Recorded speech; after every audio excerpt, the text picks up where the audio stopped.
ఈ రాష్ట్రంలో బీజేపీ అధికారంలో ఉంది. బీజేపీ అంటే బాబు, జగన్, పవన్. ఈ రాష్ట్రంలో ప్రతిపక్షం లేదు. ఈ రాష్ట్రంలో ఉన్నది మొత్తం పాలక పక్షమే. బాబు గారు మోడీ పక్షమే, జగన్ గారు మోడీ పక్షమే, పవన్ గారు మోడీ పక్షమే. మరి అంతా పాలక పక్షమైనప్పుడు ప్రతిపక్ష పాత్ర ప్రజా సమస్యల మీద మాట్లాడాలి, నిలదీయాలి, కొట్లాడాలి అని అంటే ఒక నాయకులు కావాలి. ఆ నాయకురాలే వైఎస్ షర్మిల. ఈ ఆంధ్రప్రదేశ్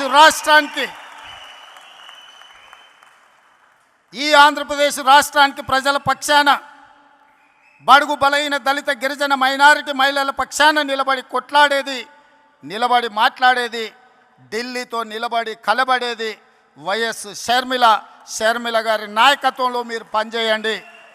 తప్పకుండా 2029లో రాజశేఖర రెడ్డి గారు ఏ విధంగా అయితే 1984లో ప్రస్తావన మొదలుపెట్టి 2004లో 20 సంవత్సరాలు కొట్లాడి ఆనాడు ఉమ్మడి ఆంధ్రప్రదేశ్కు ముఖ్యమంత్రి అయిండో, 2009లో ఈ ప్రస్థానం మొదలుపెట్టి 2029లో ఆంధ్రప్రదేశ్ రాష్ట్రానికి వైఎస్ షర్మిల ముఖ్యమంత్రి అవుతుంది.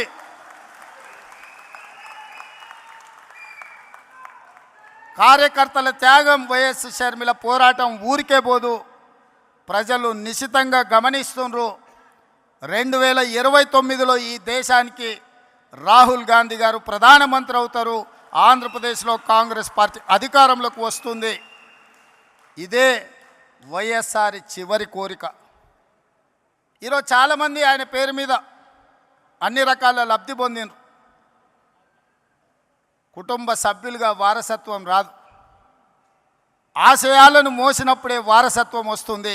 ఆశయాలను మోసే వాళ్ళనే వారసులుగా ఈరోజు మనం గుర్తించాలి, గౌరవించాలి.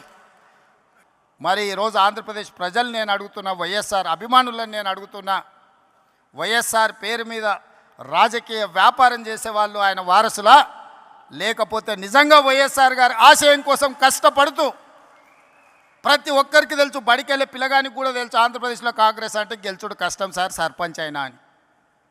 సర్పంచ్ గెలవడానికి కష్టమైనా పర్వాలేదు, నేను కష్టపడతా అని ముళ్ళబాట ఎన్నుకున్నది వైఎస్ షర్మిల. కాంగ్రెస్ పార్టీ జెండా మోస్తుంది అని అంటే కేవలం వైఎస్ఆర్ ఆశయాన్ని కొనసాగించడం కోసమే ఈరోజు వైఎస్ షర్మిల బాధ్యత తీసుకున్నారు. తెలంగాణ రాష్ట్ర ముఖ్యమంత్రిగా, తెలంగాణ కాంగ్రెస్ పార్టీ అధ్యక్షుడిగా గాంధీ కుటుంబానికి వారిచ్చే ఆదేశాలను పాటించేవాడిగా 100% మీకు అందరికీ అండగా నిలబడతాం. షర్మిల గారికి తోడుగా నిలబడతాం. ఆంధ్రప్రదేశ్లో కాంగ్రెస్ను గెలిపించడానికి, కాంగ్రెస్ పార్టీ కార్యకర్తలను కాపాడుకోవడానికి, ఎలాంటి కార్యాచరణ తీసుకోవడానికైనా మేము సిద్ధంగా ఉన్నాం. నా మంత్రివర్గం అందరూ ఈరోజు ఇక్కడికి వచ్చిండ్రు అని అంటే మేమందరం అండగా నిలబడతామని చెప్పడానికే మంత్రివర్గాన్ని మొత్తం తీసుకొని వచ్చిన ఇక్కడికి. నేను ఒక్కడనే వచ్చి ఉండొచ్చు, లేదా రాహుల్ గాంధీ గారు పంపించినట్టు సందేశాన్ని కూడా పంపించుండొచ్చు.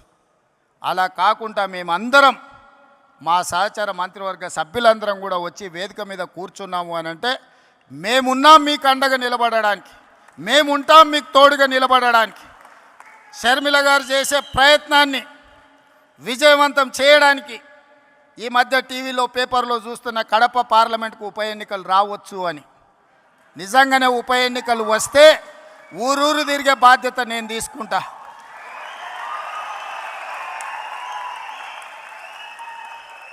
కడప పౌరుషాన్ని ఢిల్లీకు చాటే సందర్భం వస్తే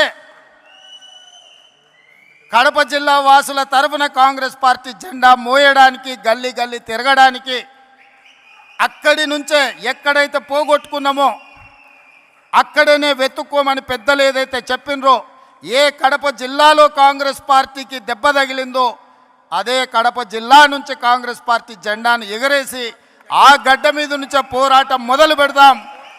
మీరందరూ కలిసి రండి, మేము అండగా నిలబడతామని తెలియజేస్తూ మీ అందరి దగ్గర సెలవు తీసుకుంటున్నా. జై కాంగ్రెస్.